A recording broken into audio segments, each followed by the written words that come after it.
Hi guys, welcome back to my channel এই brand new fresh blog. আজকে সকালটা start হয় এই গাড়ির পরে বসে বসে চলে যাচ্ছিলাম বাজারের দিকে।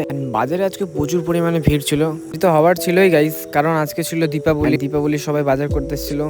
তারপরে চলে যাই একটু কাজে, যেতে যেতেই দর্শন করে নিই আমাদের কালী মণ্ডপের, এত সুন্দর ভিউকেও এনজয় করছিলাম বসে বসে। আর কাজটা হচ্ছে আমাদের এই ভাটাতে আসা, আর ভাটাতে আসার রিজনটাই হচ্ছে আমাদের কিছু একটা ব্লগে বলেছিলাম আমাদের গ্রামে গোবর্ধন পূজা হবে, তো সেখানে 2000 মানুষের খাওয়া দাওয়ার আয়োজন করা হয়েছে আমাদের কমিটির তরফ থেকে। তো সেখানে একটা ছোট করে তো আঁকা করলে হবে না, তার জন্য বড় আঁকার দরকার। তাই আমরা চলে গেছিলাম আঁকার জন্য আনতে, কারণ আমাদেরকে একটা আঁকা করতে হবে, আমাদের আঁকা করলে হবে না। আর আমরা পৌঁছে গেছিলাম আমাদের পার্শ্ববর্তী এলাকার ইট ভাটাতে।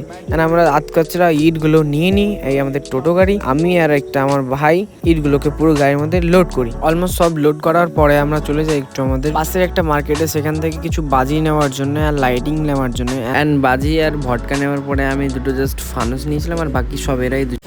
গাইজ, এই ভটকাগুলো কে কতটা ভালোবাসো, বাট এই ভটকাটা দেখো এত ভটকা আছে, এতটাই ফাটবে। গাইজ, এটা কে এসছে?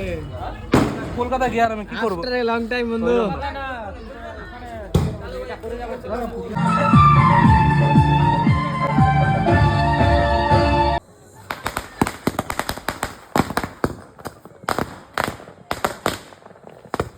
গাইজ, আজকেও আমাদের এটা হতো, বাট আমাদের বংশে কেউ মারা গেছে, আমাদের ঠাম্মা, তাই জন্য আমাদের এই জিনিসটা করতে পারবো না এই বছর।